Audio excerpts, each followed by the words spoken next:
सिद्धेभ्यः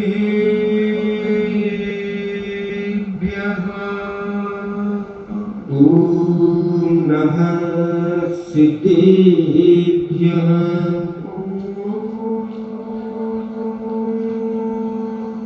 नमः सिद्धेभ्यः ॐ नमः सिद्धेभ्यः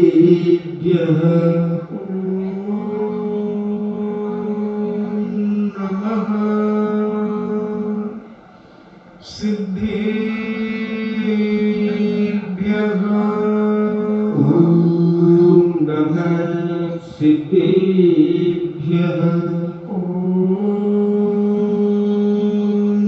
नमः सिद्धेभ्यः ॐ नमः सिद्धेभ्यः नमो अरिहन्ताणम्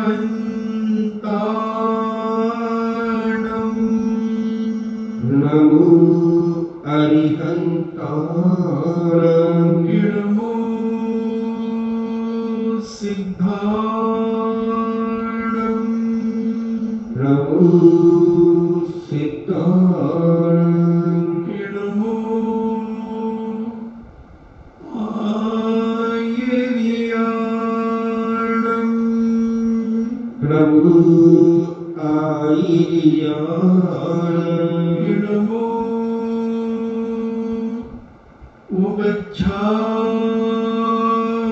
उपज्झायाणम् नमो उवज्झायाणम् नमो लोये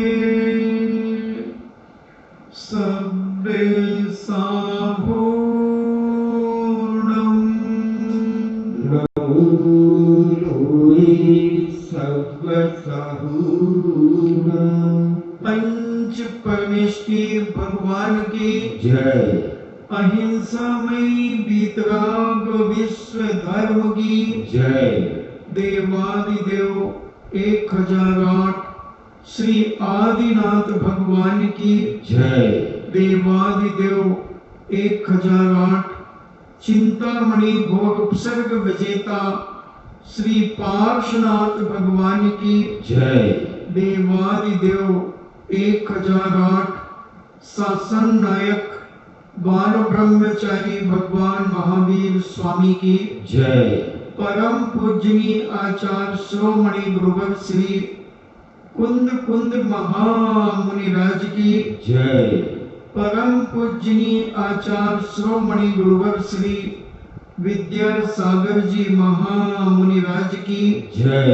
परम पूजनीय निर्व्यापक श्रवण मुनि श्री सुधा सागर जी महाराज की जय।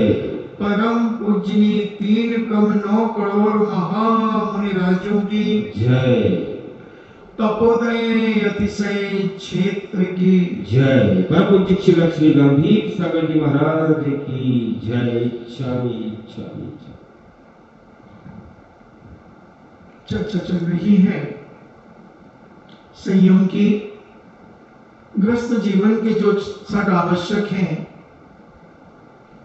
उसमें संयम की चर्चा चल रही है। आवश्यक परिहार 16 करण भावना में उन्हीं के 6 आवश्यकों को अपन ने समझा। अब ग्रस्तों के 6 आवश्यक को भी समझना। तो संयम, प्राणी संयम और इंद्रिय संयम 2 प्रकार का होता है। इंद्रिय संयम के बारे में अपन ने समझा, स्पर्शन इंद्रिय के बारे में समझा, रसना के बारे में समझा, घ्राण के बारे में समझा, चक्षु इंद्रिय के बारे में समझा और कर्ण इंद्रिय के बारे में समझा कि हम कानों का कितना दुरुपयोग कर रहे हैं, हम अपनी स्पर्शन इंद्रिय का कितना दुरुपयोग कर रहे हैं, रसना इंद्रिय का कितना दुरुपयोग कर रहे हैं, घ्राण इंद्रिय का कितना दुरुपयोग कर रहे हैं, चक्षु इंद्रिय का कितना दुरुपयोग कर रहे हैं और कानों का तो सवाल ही नहीं है, दिन भर ईयरफोन लगा करके घूमते हैं लोग। इनके जब कान खराब होंगे तब इन्हें याद आएगा कि हमने बहुत बड़ी लापरवाही कर दी। इसलिए हमारे जैनाचार्य पहले ही समझते थे, तो उन्होंने कहा कि एक एक इंद्रिय पर संयम रखो। आज न जाने आदमी कितना रात्रि में जागता है।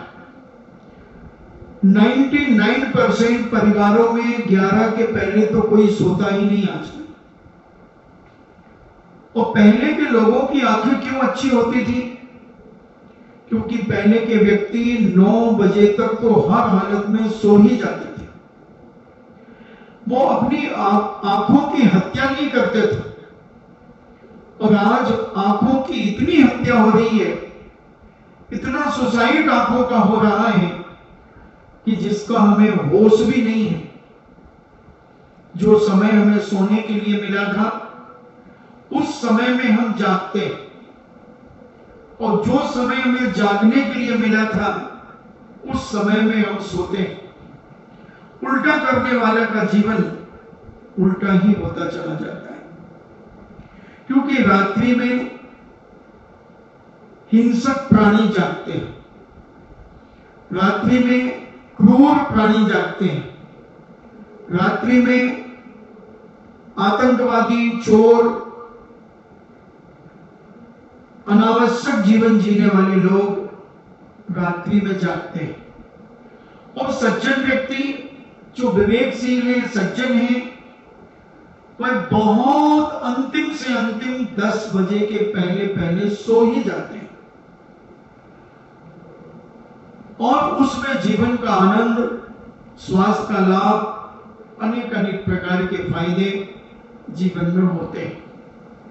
आदमी जितनी देर से सोएगा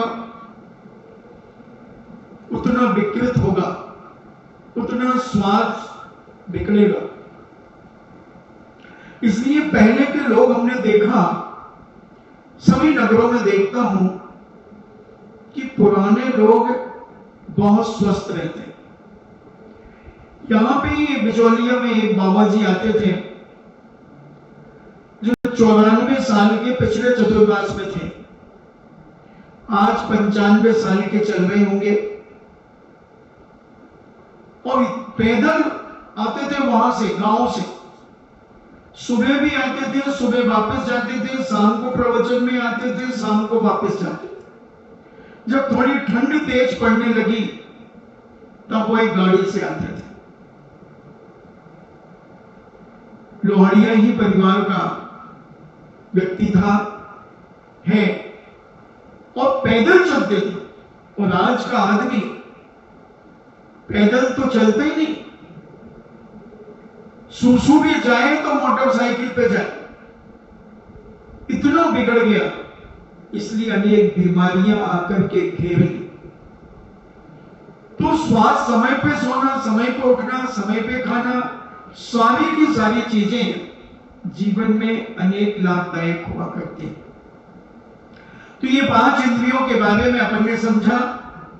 अब प्राणी संयम। प्राणी संयम का मतलब है कि एक एक जीवों की रक्षा करना, उनको बचाने का भाव रखना।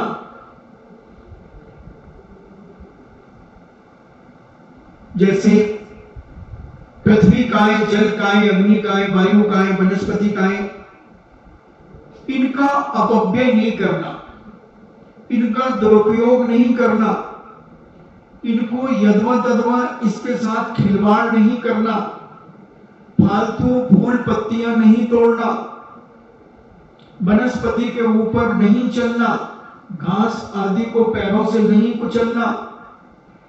ये इंद्रिय संयम। एक इंद्रिय जिनके पास है उन जीवों के प्रति संयम रखना। वनस्पति के पास एक इंद्रिय है, स्पर्शन इंद्रिय। पृथ्वी काय के पास एक स्पर्शन इंद्रिय, जल काय जीव के पास एक स्पर्शन इंद्रिय, अग्नि काय के पास एक स्पर्शन इंद्रिय। तो ये एक एक इंद्रिय जिनके पास ये प्राणी जीव हैं, इनके पास प्राण है, इनकी हत्या नहीं करना, इनका विनाश नहीं करना, इनके फालतू यदवा तदवा इनके साथ दुर्व्यवहार नहीं करना, आवश्यकता से ज्यादा इसका विनाश नहीं करना। ये इंद्रिय संयम यानी एक इंद्रिय का संयम। वायुकाय जीवों को हम कैसे बचाएं? जितना आवश्यक है पंखा, कूलर, एसी उतना हम प्रयोग करें। फ्री का मिला है तो चलता रहने दो।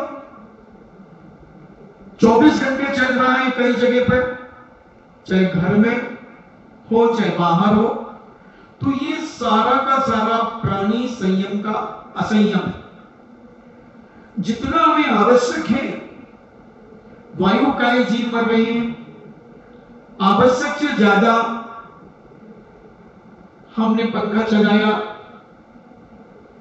और वहां बैठे थे 4 लोग, बात करते करते उठ करके सब चले गए।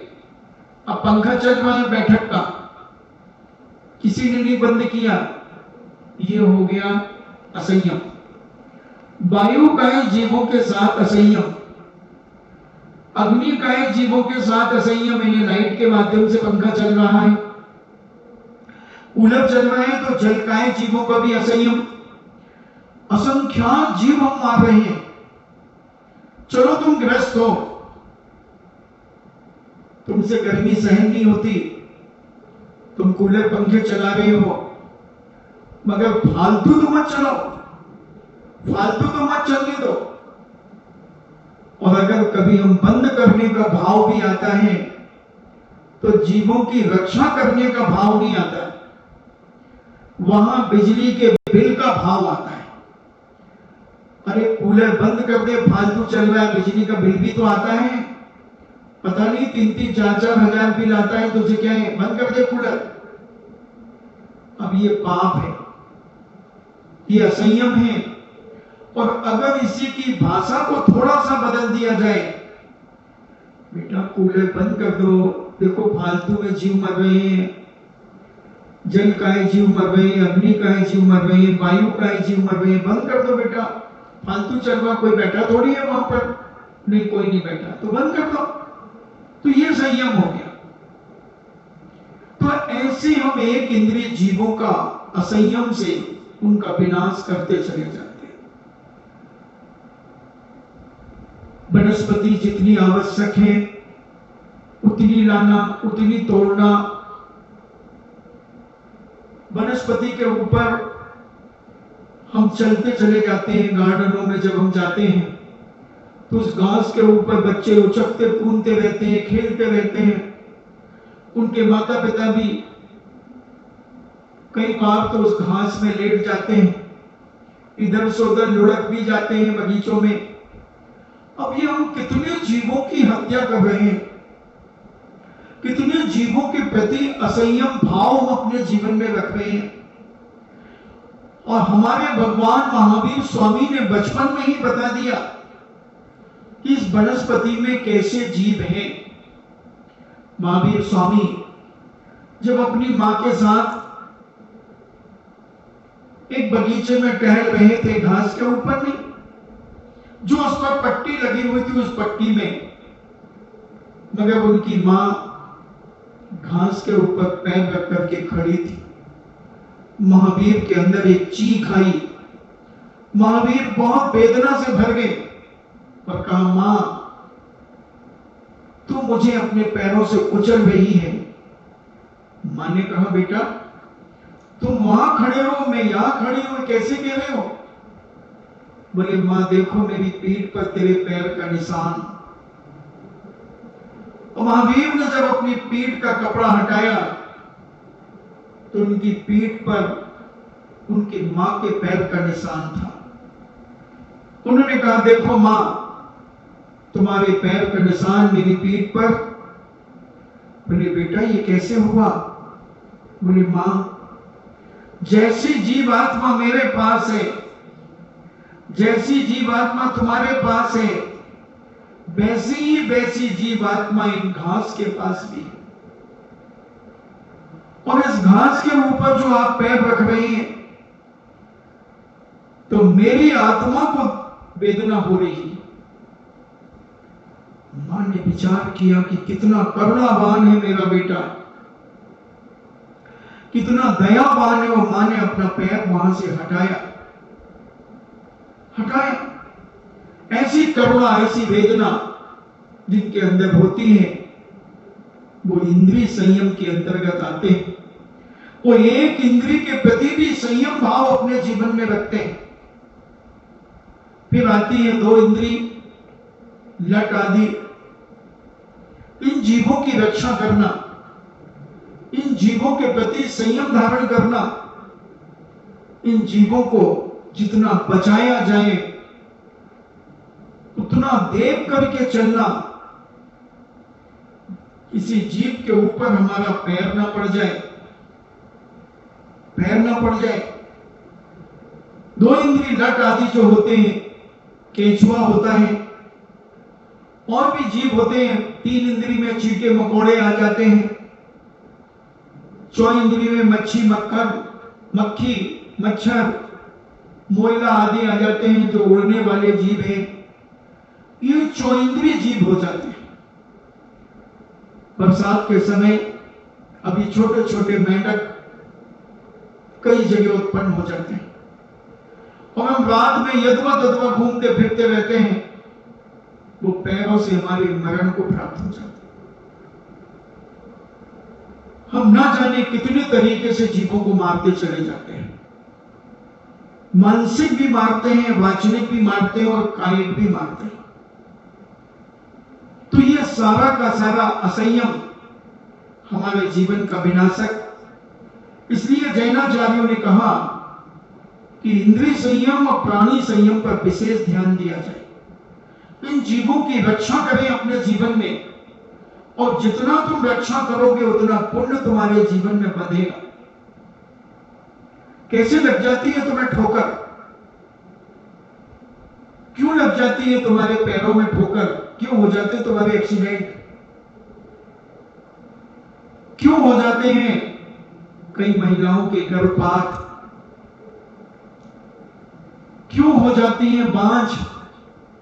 ये सब प्राणी संयम के अभाव में ऐसे कर्मबंध हो जाते हैं।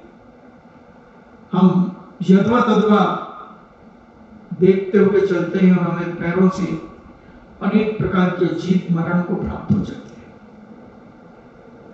किसी की टांगें टूट जाती हैं, कोई चींटी हमारे पैर से दब गई, थोड़ी देर हमने देखा, पैर उठा दिया, उसकी टांग टूट गई। तो तुम्हारी भी कभी ना कभी टांग टूटेगी, तुम्हारा ना कभी एक्सीडेंट होगा,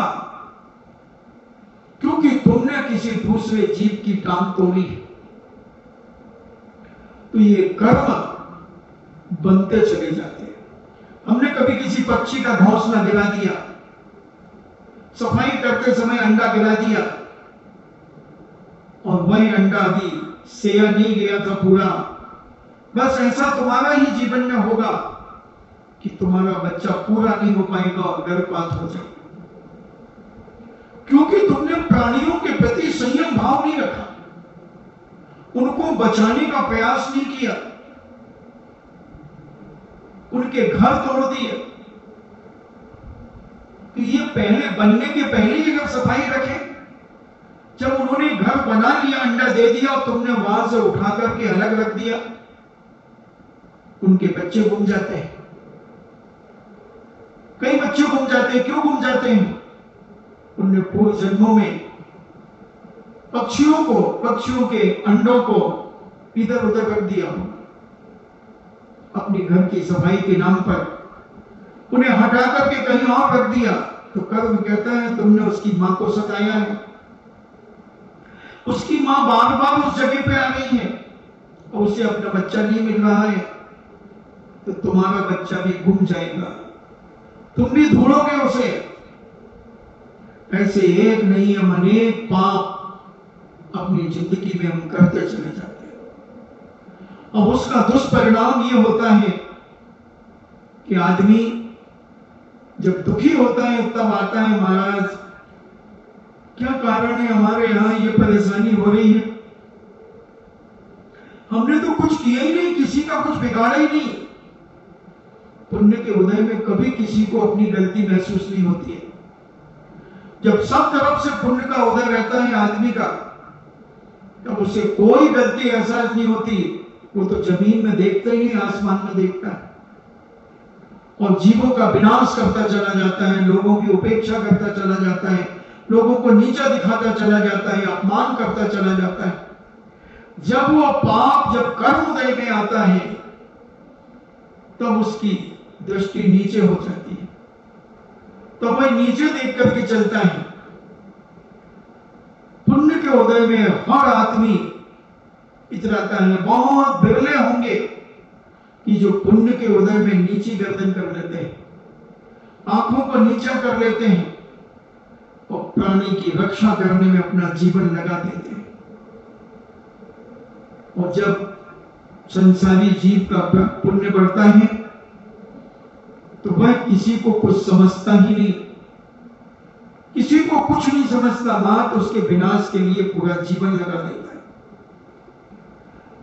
एक गाड़ी के साथ काम चल सकता है, मगर पुण्य बढ़ा है, धन बढ़ा है पुण्य से, 2 गाड़ी ले लो, 3 गाड़ी ले लो, छोटी गाड़ियां 3-4 ले लो, सब बच्चों को एक-एक खरीदवा दो। पैसा है, पैसा है। अभी एक गाड़ी से चल रहा था, कोई परेशानी नहीं थी, 1 से 2 कर ली, अब 2 से जीव मरने लगे। फिर 4 व्हीलर कर ली, वो 2 गाड़ी से तो मर ही रहे हैं, 4 व्हीलर के 4 चक्के से और भी मर रहे हैं। चलते चले जा रहे क्योंकि हम पैसे वाले हो गए, गिनती नहीं हमने गाड़ियां खरीद के चले गए। और वो सारा का सारा असंयम हमारे जीवन में जब वो उदय में आएगा, तब कर्म से पूछना, कर्म कहेगा कि तुम्हें जरूरत नहीं थी, फिर तुमने दूसरी गाड़ी क्यों ली, तीसरी गाड़ी क्यों ली?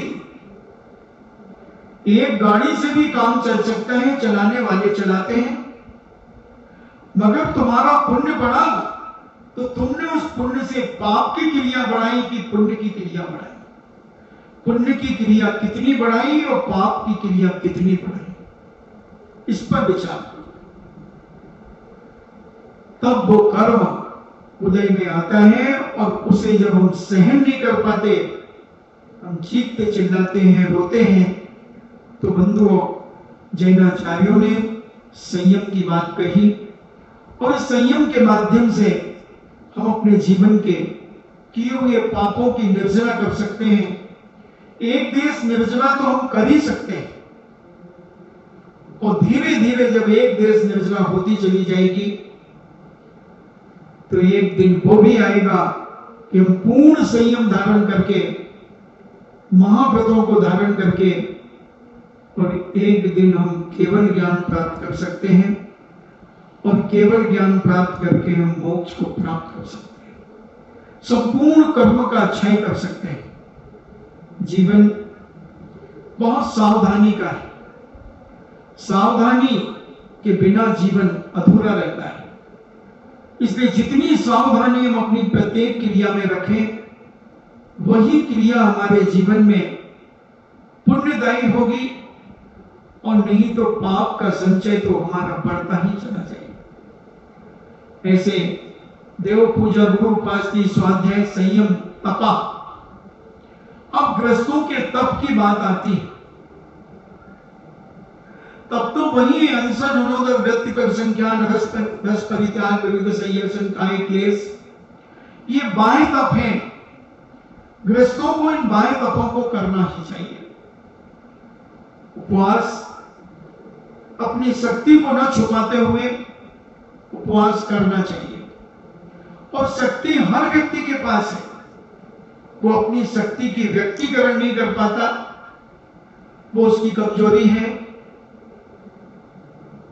उपवास कई बार हम कर लेते हैं, मगर उतनी भावना और उत्साह के साथ नहीं कर पाते। उपवास का उत्साह होना चाहिए, और उपवास के साथ हम जो दैनिक क्रियाएं करते हैं उनमें कोई कमी नहीं आना चाहिए। उपवास का यह मतलब नहीं है कि हम दिन भर सो जाएं।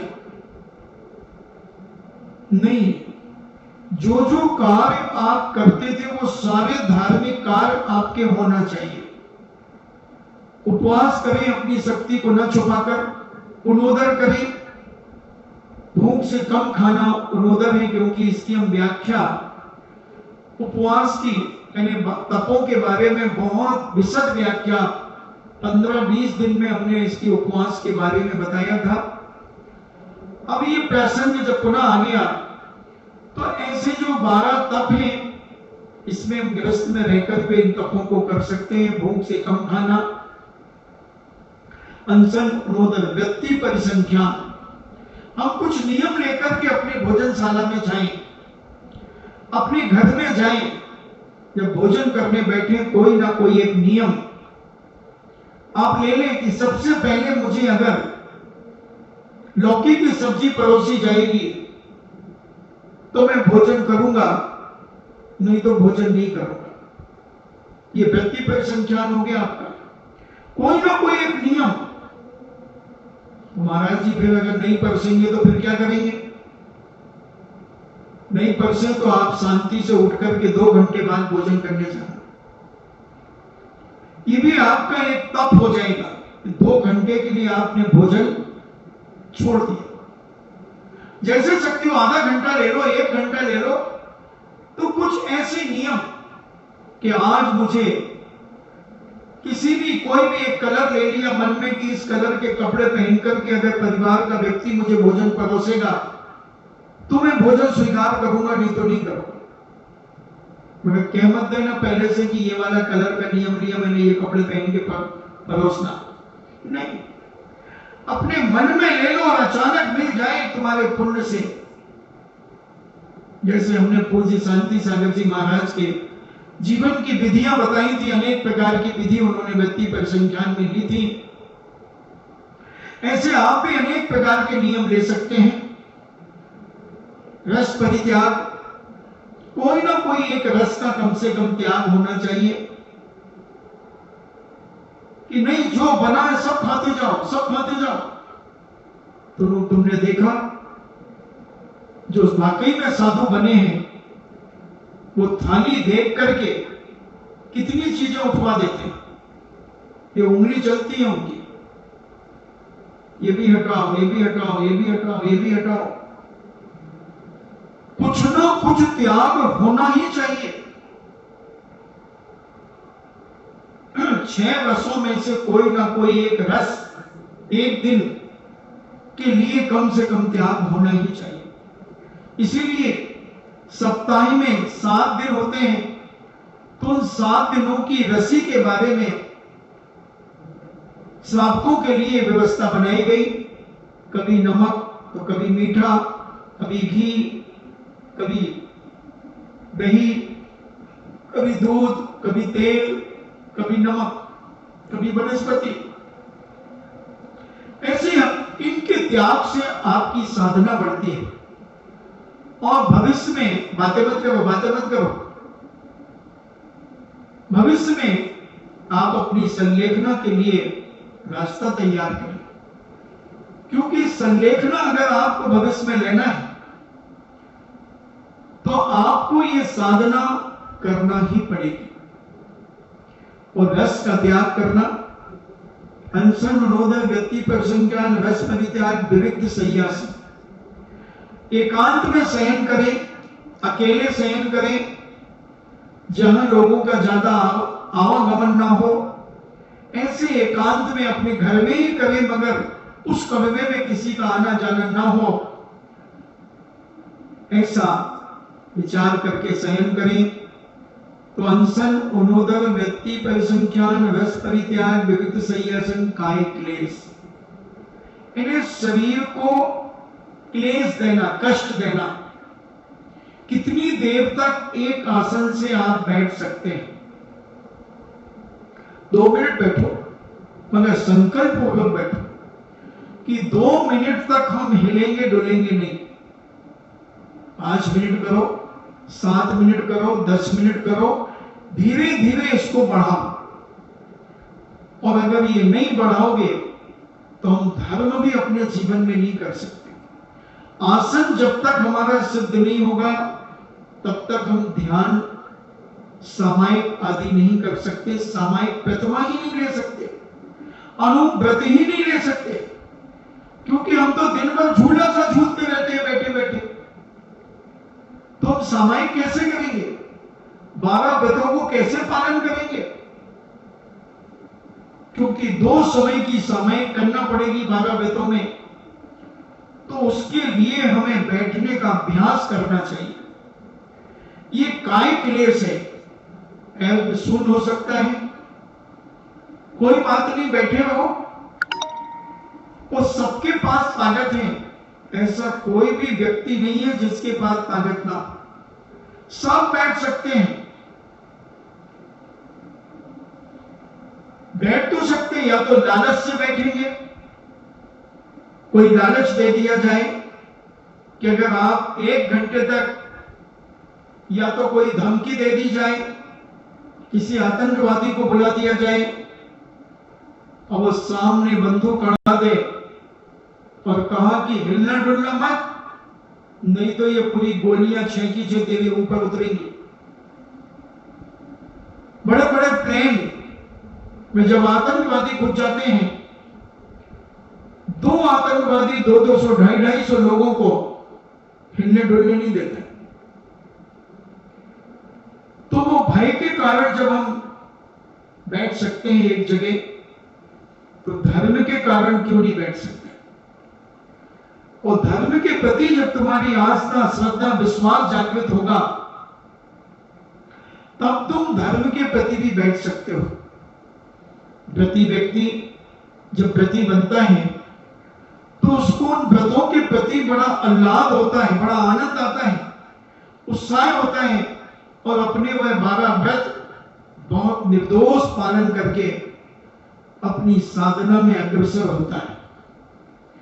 उसके चेहरे पर सकन भी नहीं आती, भाव समझ करके वह नहीं करता, वह अपने कर्तव्य समझ करके करता है कि मैंने ये 12 व्रत, 5 अनुव्रत, 3 व्रत, 4 शिक्षा व्रत लिए हैं, और इस शिक्षा व्रत में सामायिक शिक्षा व्रत मेरा है और मुझे इसे करना है। तो सारे कार्य छोड़ करके समय पर अपनी सामायिक के लिए बैठ जाता है, अपने पाठ करने के लिए बैठ जाता है, अपने स्वाध्याय के लिए बैठ जाता है, और सारे नियम का चौकन्ना रहता है कि कोई नियम मेरा छूट ना जाए। प्रतिक्रमण के समय प्रतिक्रमण करेगा, सामायिक के समय सामायिक करेगा, स्वाध्याय के समय स्वाध्याय करेगा, पूजा के समय पूजा करेगा, दान के समय दान देगा, तप के समय तप करेगा, अष्टमी चतुर्दशी का उपवास करेगा। ऐसा वह अपने जीवन में बड़ा उत्साह के साथ बंबई जैसे शहरों में डॉक्टर पद पर विभूषित होने के बावजूद पति पत्नी, वो आए थे ना, सुहार जी, क्या नाम था, हड्डी के बहुत बड़े विशेषज्ञ डॉक्टर, जो सामायिक, अपने समय पर सामायिक करना और समय के बड़े पंचुअल, 1 मिनट भी इधर उधर नहीं। ऐसा व्यक्ति अपने जीवन में उस संयम के माध्यम से, तप के माध्यम से अपने कर्मों की निर्जला करता चला जाता है।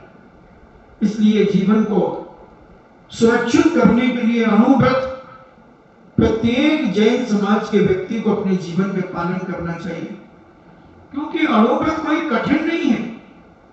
हमने हवा बना लिया इन अनुव्रतों को, इतना सरल है, कुछ भी नहीं करना, मर्यादित भोजन के अलावा कुछ भी नहीं करना, 24-24 घंटे की सामायिक करना, 24-24 मिनट की, एक घड़ी, और आपका गुण स्थान पंचम गुण स्थान हो जाएगा। मगर हमने पता नहीं इसे कितना हुआ बना लिया, बड़े बड़े शहरों में लोग ले रहे हैं और छोटे छोटे गांव के लोग कांप रहे हैं।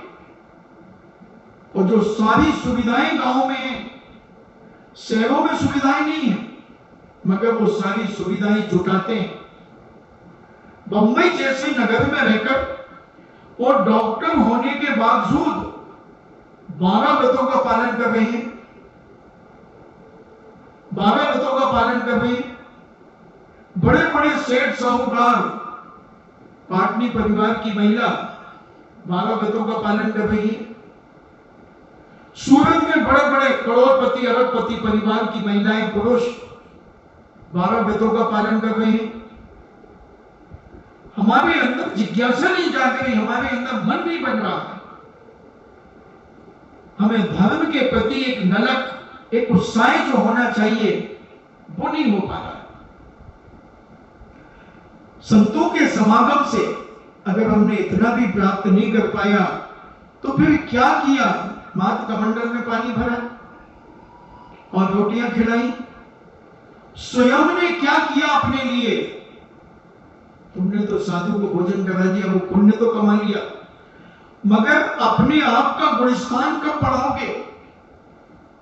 गुणस्थान बढ़ा करके अपने जीवन का कल्याण का रास्ता कब खोजोगे?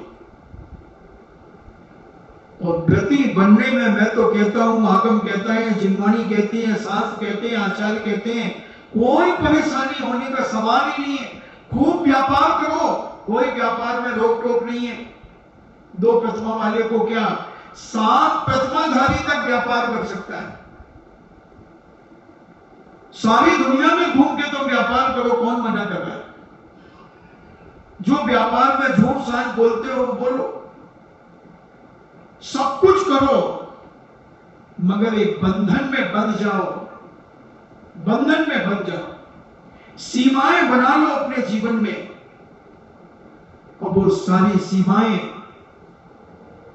आपके जीवन में असीमता लाकर के तुम्हारी जिंदगी को पवित्र करेंगे।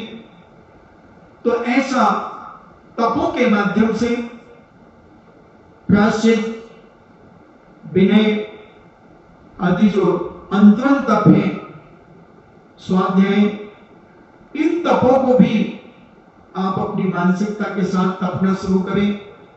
कोई अग्नि पे नहीं बैठना है, तपने का मतलब नहीं तो तुम अभी जाकर के गैस जला के बैठ जाओ कि भाई हमें महाराज ने तपने के लिए कहा, हम तो तप रहे हैं। हाँ, क्या पता? तपने का मतलब ये नहीं है कि तुम आग के ऊपर बैठ जाओ। तपने का मतलब है अपनी इंद्रियों को संकुचित करो, अपने यथवा तथवा विचारों को संकुचित करो, अपने परिणामों को निर्मल करो, पवित्र करो, और हर चीज की सीमाएं बनाओ, हर चीज की सीमा बनाओ। जितनी जो चीज तुम्हें अपने पास रखना हो उसको मेरे तरफ से डबल कर लो, मगर बना लो, सीमा बना लो। फिर देखो तुम्हारे जीवन का आनंद, तुम्हारे विचारों में परिवर्तन आ जाएगा। सब कुछ तुम्हारे जीवन में आ सकता है। तो ऐसे तप, देव पूजा, गुरु उपासना, स्वाध्याय, संयम, तपा, दानम चेति ग्रस्तानाम षट कर्माणि दिने दिने। दान, अपनी कमाई का कितना चाहिए संसार को खर्च करने के लिए संसार में, और कितना दान देना चाहिए, इस पर अपनी शक्ति न छुपाते हुए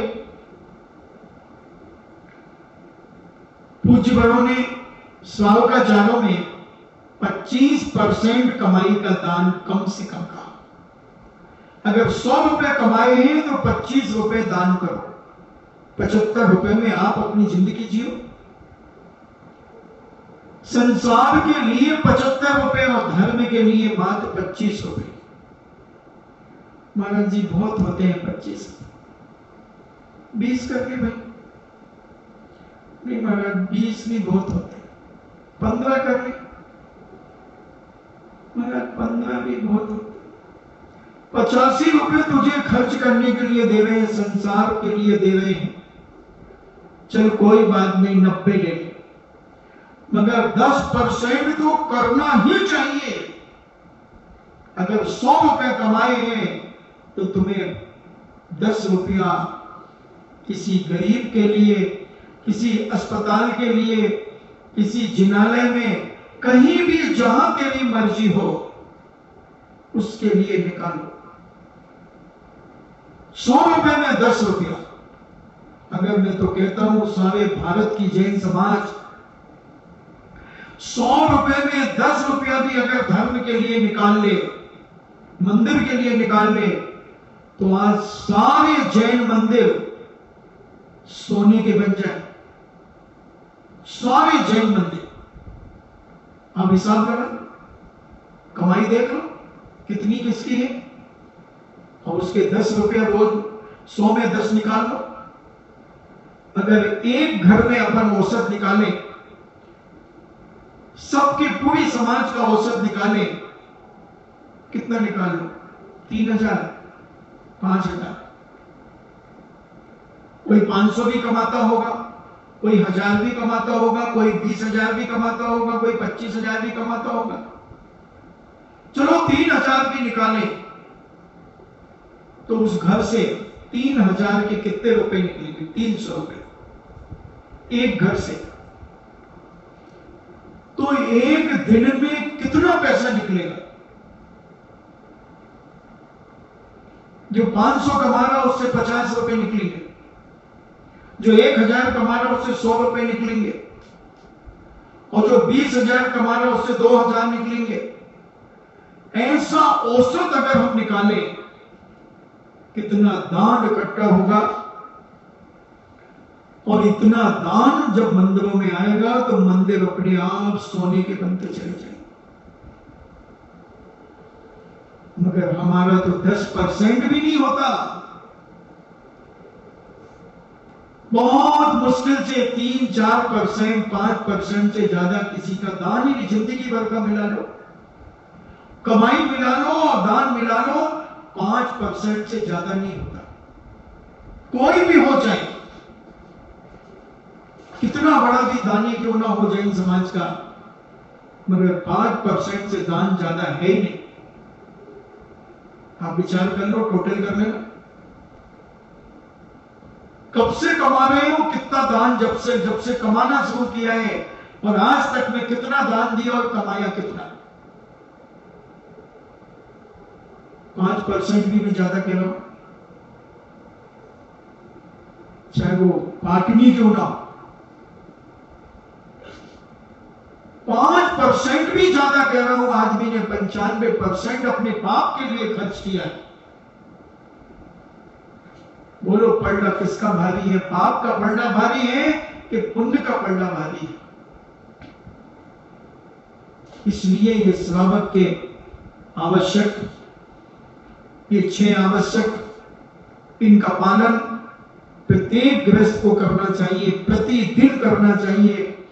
तब ये हमारी आवश्यका परिहारणी, ये भावना तब पूरी होगी जब हम अपने आवश्यकों को प्रतिदिन देव पूजा, गुरु उपासना, स्वाध्याय, संयम, तपा, दानम चेति गृहस्थानाम षट कर्माणि दिने, ये प्रतिदिन।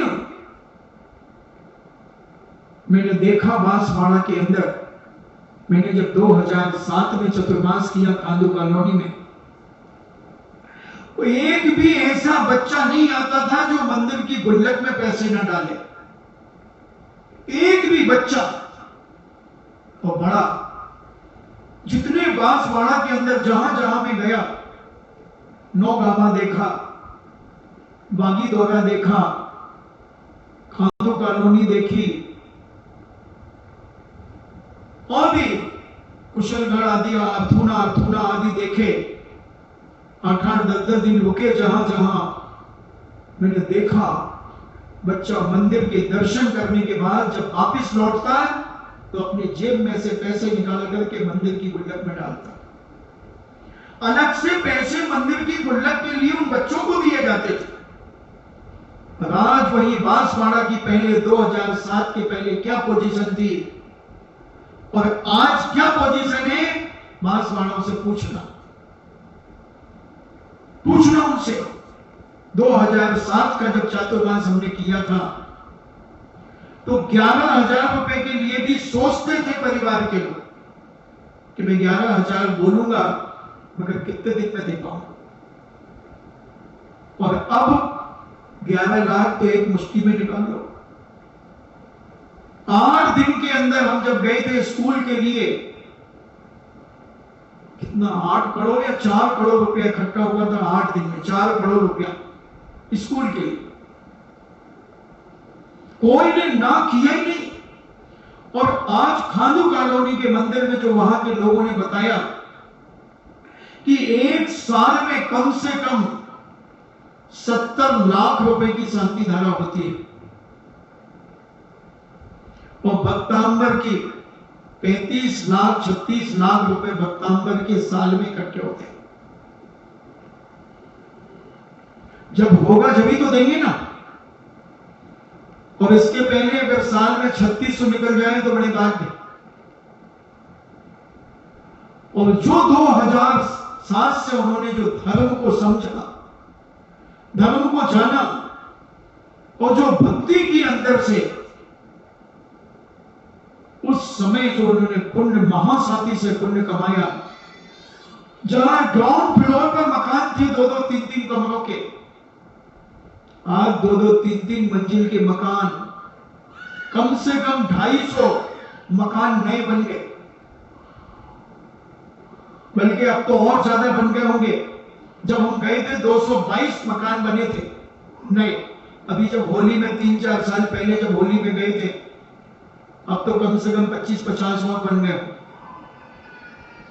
300 मकान लगभग 3-3 2-2 मंजिल के बड़े बड़े मकान बन गए। तो दान ऐसा, और दान देते हैं। और आपको ध्यान होगा कि जब भी चतुर्मास में लोग आते हैं खानू कॉलोनी से, शांति धारा किए बिना रहते ही नहीं। जब भी आएंगे शांति धारा लेंगे ही लेंगे। तो दान का इतना प्रभाव पड़ता है बंधुओं, इसलिए श्रावक के आवश्यकों में एक दान भी रखा। प्रतिदिन महाराज जी, अगर हम इकट्ठे महीने में 300 रुपए डाल दे तो डाल दो, कोई दिक्कत नहीं। अपनी शक्ति न छुपाते हुए,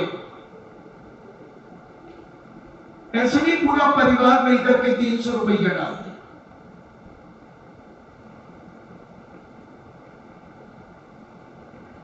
अच्छा, हाँ देखता हूं कि समय है। तो ऐसा दान, अपनी शक्ति न छुपाते हुए प्रत्येक श्रावक श्राविकाओं को और बच्चों को भी दान देने की परंपरा सिखाना चाहिए। तुम उन बच्चों से कहो कि तुमने अगर अपने खर्चे के लिए 10 रुपए लिए हैं तो तुम 9 रुपए खर्च करो, 1 रुपया मंदिर की गुल्लक में अपने पैसे से डालोगे। वो बच्चे का पुण्य होगा, बच्चे के जेब खर्च से वो दान होगा, और उस बच्चे ने जो दान मंदिर में डाला है वो उसको पुण्य का संचय कराएगा।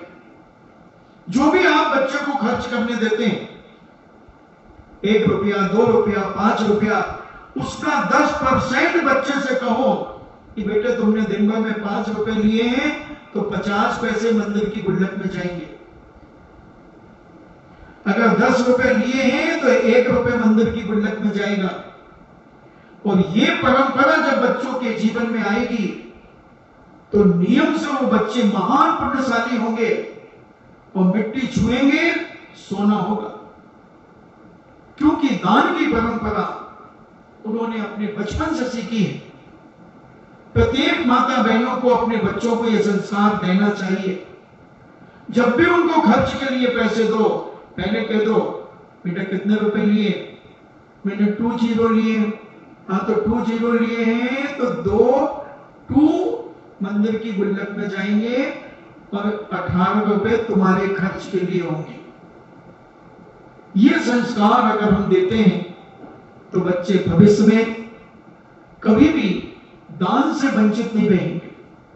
और ये दान की परंपरा उनके बचपन से जब आएगी तो 55 तक दान देते रहे। कैसे कैसे दान देने वालों का इतिहास जब हम पढ़ते हैं कि पूरा मंदिर बना दिया, पूरा मंदिर बना दिया, मात्र शिखर और जीना नहीं बनाया मंदिर में जाने का। समाज के सामने झोली फैला दी कि भैया मेरे पास कुछ नहीं है, मंदिर में चढ़ने के लिए ये सीढ़ियां लगी ना, जैसे ये सीढ़ियां, ये सीढ़ी समाज के पैसे से बनेगी और मंदिर का शिखर समाज के पैसे से चढ़ेगा। मंदिर पूरा बना दिया, करोड़ों रुपए लगा दिए कि मुझे अहंकार ना आ जाए कि इस मंदिर को मैंने बनाया। जब कोई कहे कि भैया तुमने तो ये मंदिर बनाया, कहा भैया समाज की पहली सीढ़ी समाज की और पहला कलश ऊपर का समाज का, मेरा है क्या? सब समाज का है, सब समाज का। ऐसे दान फलते थे, दिन दूने रात चौगुने फलीभूत होते थे। ऐसे सेठ साहूकारों के इतिहास जब हम पढ़ते हैं, उनकी चंचला लक्ष्मी के दान का और अपना नाम भी नहीं लिखाते थे।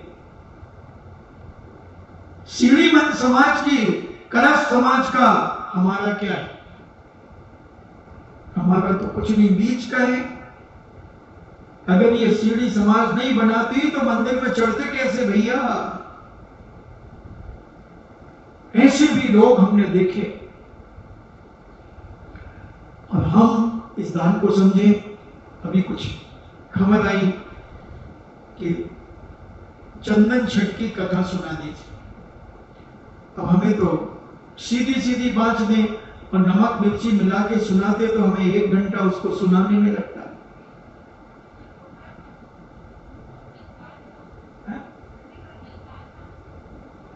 कोई बात नहीं। काशी देश में बनारस नाम का एक बहुत प्रसिद्ध नगर है, जहां पर राजकुमार पारसनाथ का जन्म हुआ और उसी नगरी में उनका जन्म उस नगरी में हुआ और उस नगरी के राजा सूरसेन नाम का राजा राज्य करता था। उनकी रानी का नाम पद्मिनी था। सूरसेन राजा बड़ा न्यायप्रिय और ज्ञानवान था, चरित्रवान था। एक दिन वह राजा अपनी राजसभा में बैठा था कि उसी समय एक वनमाली, जो बड़े बड़े बगीचे होते थे, उस बगीचे का माली आकर के और 6 ऋतुओं के फल लाकर के राजा को भेंट करता है।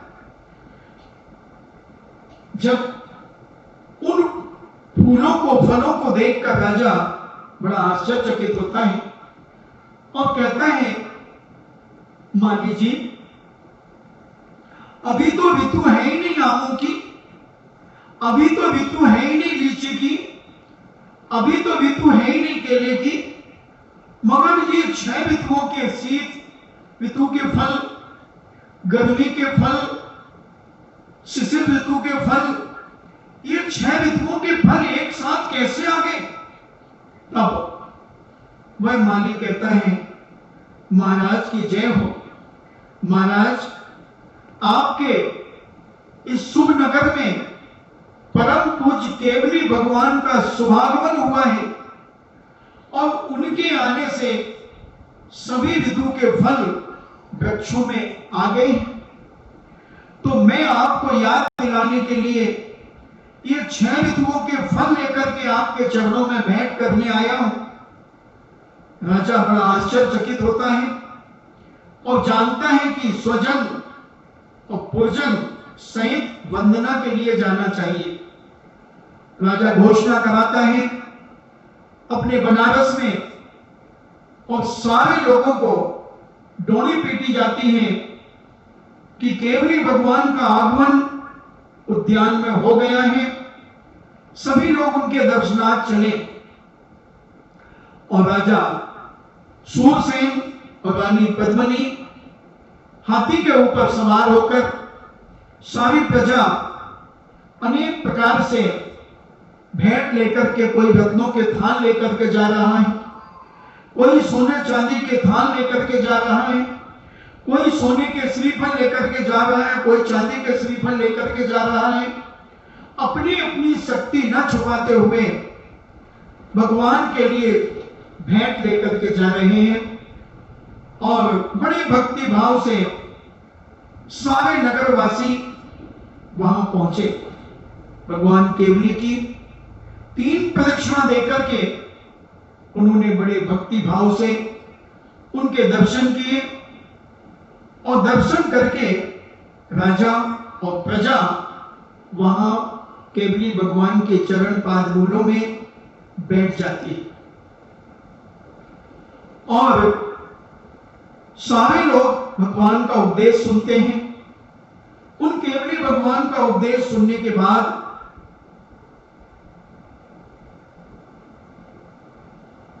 भगवान ने उपदेश में कहा, मुनि धर्म और श्रावक धर्म का उपदेश दिया।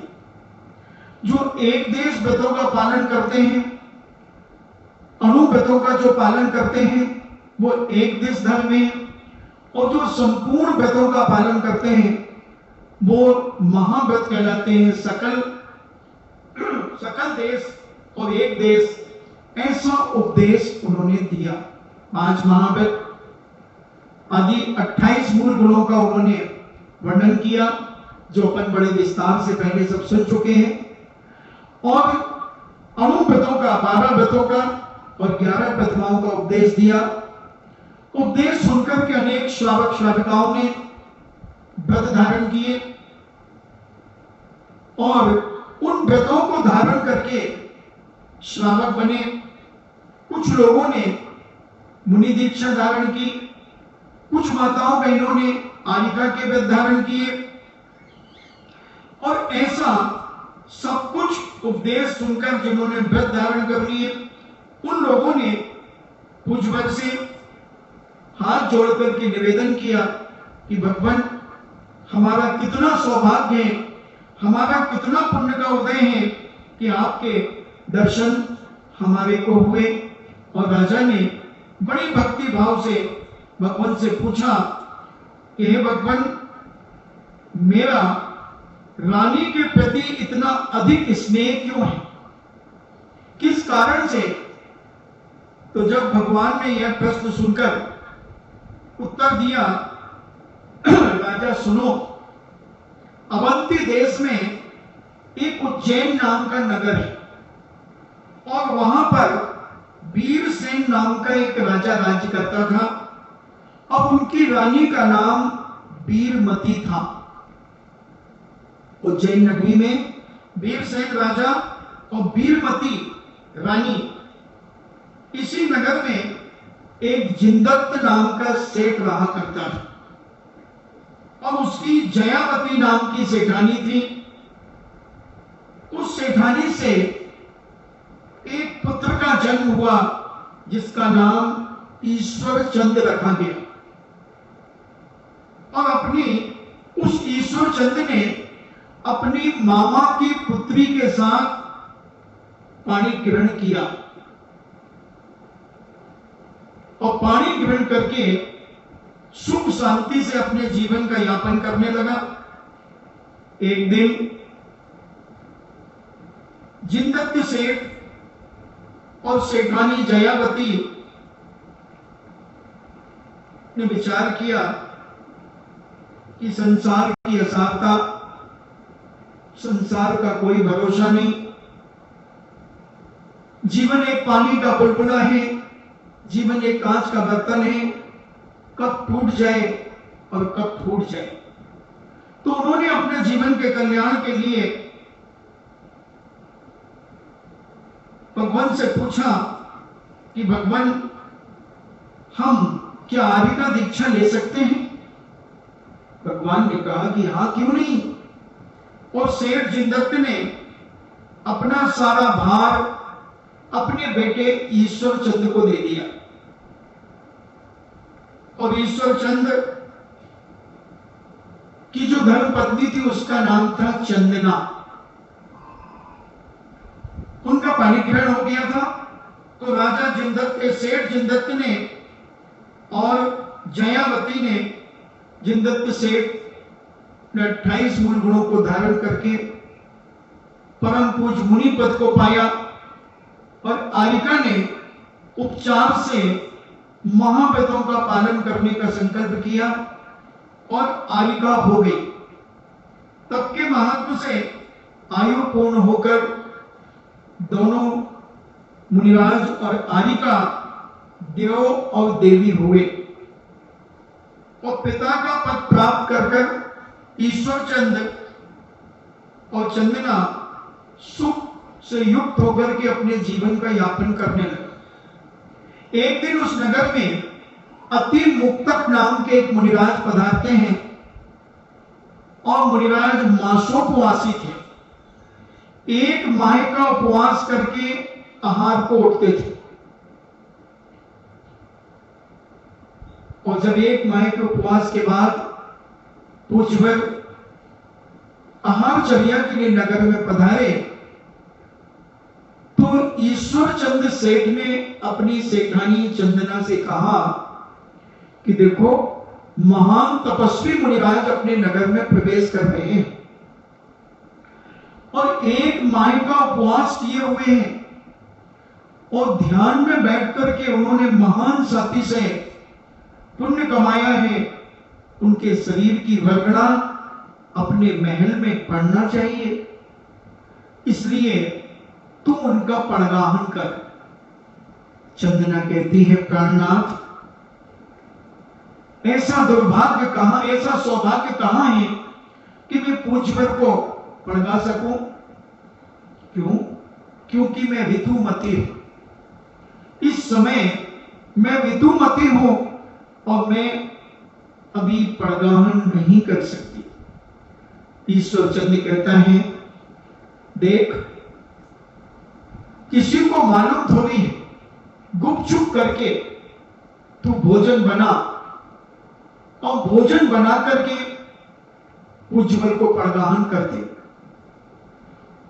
बहुत मना करने पर चंदना ने बहुत मना किया, मगर ईश्वर चंद्र नहीं माना और कहा कि ऐसे तपस्वी मुनिराज आए हैं, ना जाने फिर कब आएंगे, पड़गाहन करो।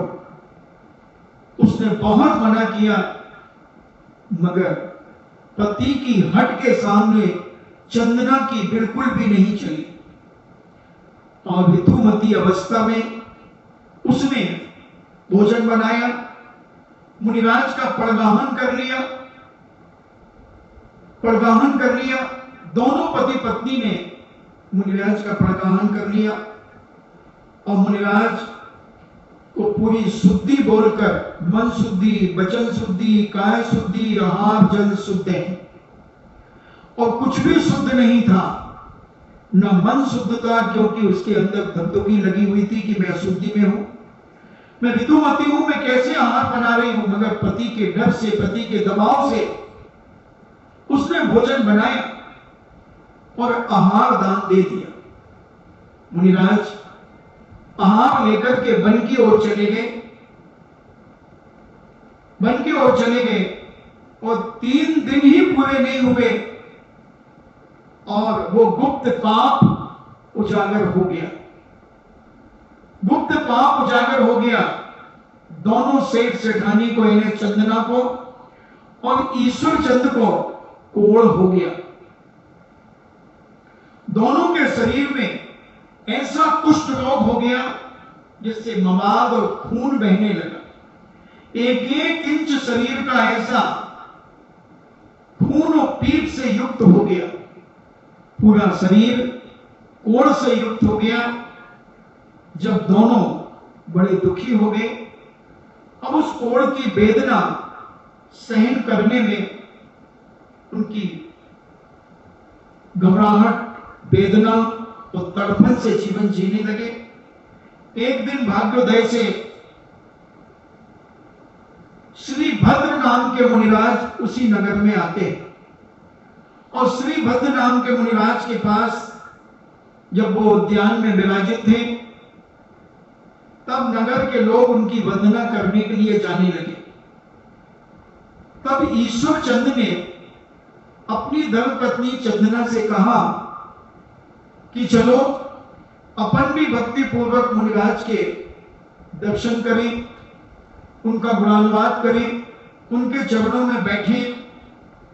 तब मुनिराज ने उनकी दशा देखकर मन में विचार किया कि कैसे कैसे जीवों के तीव्र पाप के उदय आते हैं।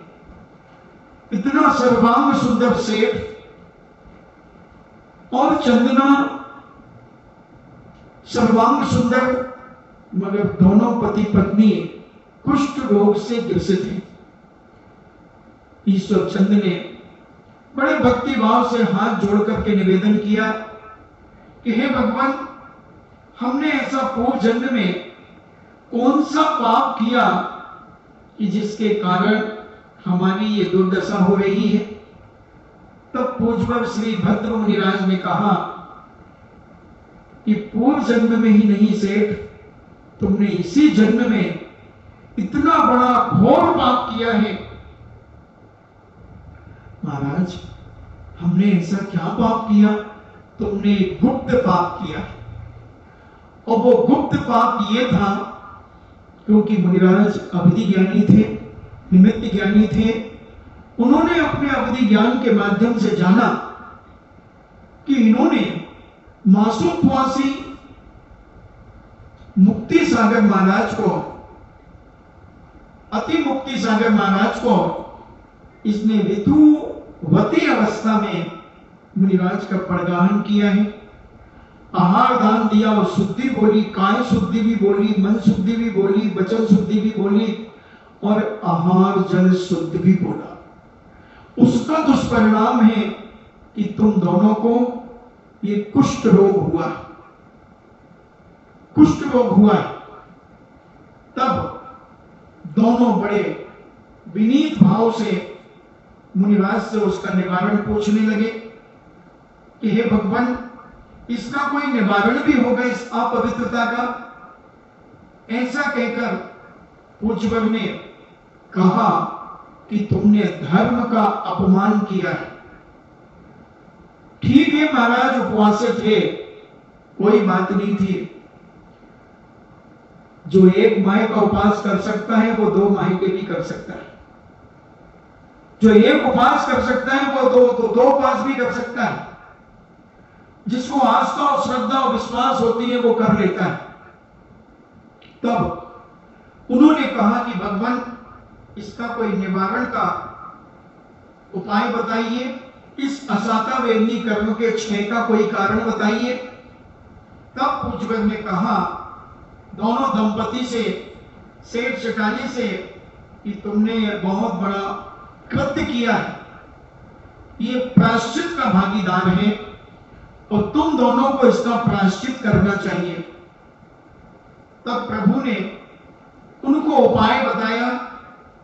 तो तब गुरु के मुख से गुरु ने कहा, सुनो, भाद्रपदी छठी को, यानी भाद्रपदी छठ के दिन चारों प्रकार के आहारों का त्याग करके उपवास धारण करो तथा जिनालय में जाकर जिनेंद्र भगवान का पूजन आदि करो अष्ट द्रव्य से और 108 बार मानसिक जाप करो। मंत्र की, नमोकार महामंत्र की, और तीनों काल में सामायिक करो। और उसके बाद घर में जाकर पिसे कषायों का उपवास के दिन और रात्रि भर, यानी 8 पहर तक तुम जिनालय में रहकर जिनेंद्र भगवान की उपासना करो, गुणानुवाद करो, स्तुति पढ़ो, गुणगान करो, कीर्तन करो, भजन करो। ये सारी चीजें करने के बाद पारणा के दिन 4 पहर बीतने के बाद, यानी सामायिक के बाद भोजन करो, क्योंकि उपवास 16 पहर का होता है। और फिर इस प्रकार तुम 6 वर्ष तक इस उपवास को करो।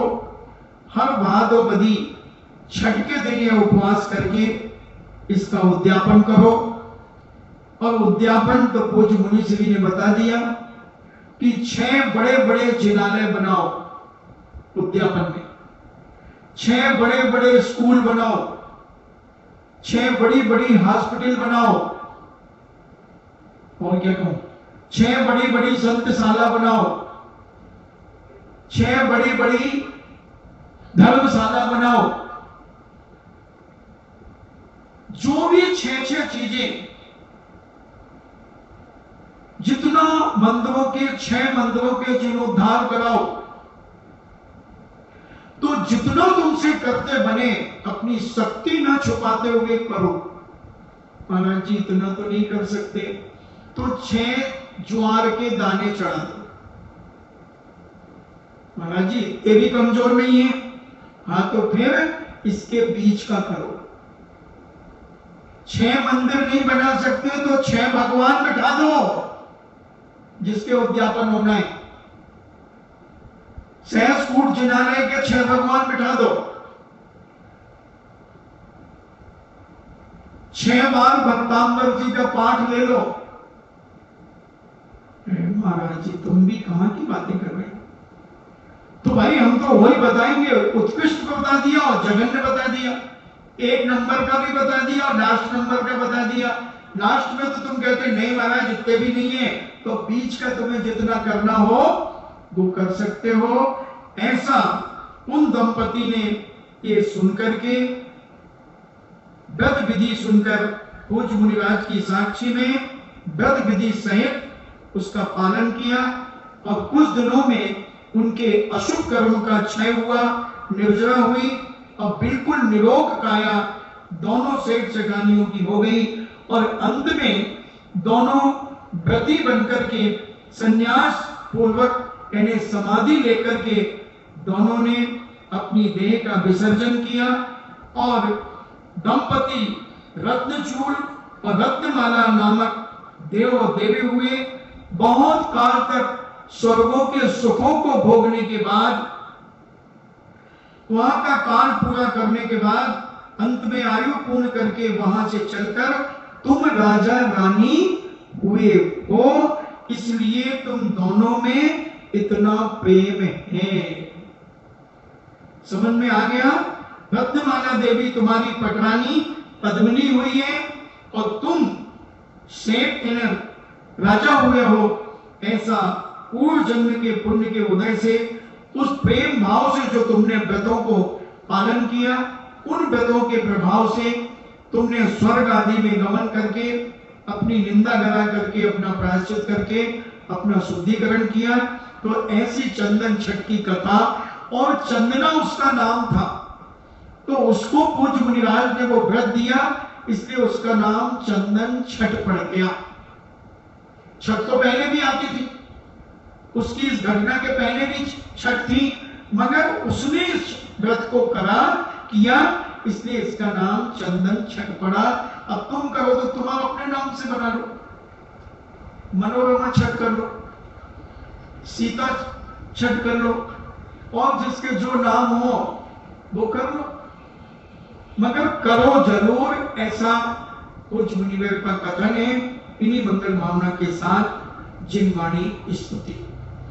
जिनवाणी के ज्ञान से सूझे लोकालो, सो वाणी मस्तके धरूं सदा देत हूँ धो।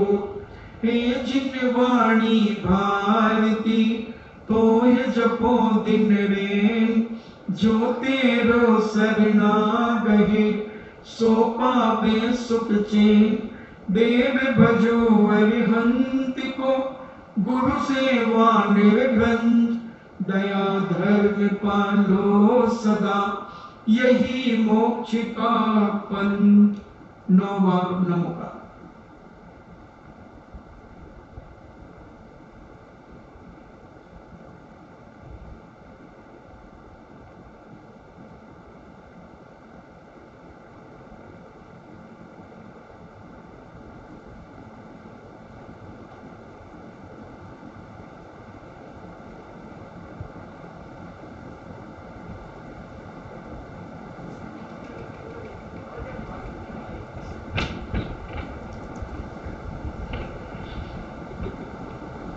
परम पूजनी द्वादशाम चिन्वाणी माता की सुत देवता सुत देवता सुत देवता जैनम जेतु शासनम जैनम जेतु शासनम जैनम जेतु शासनम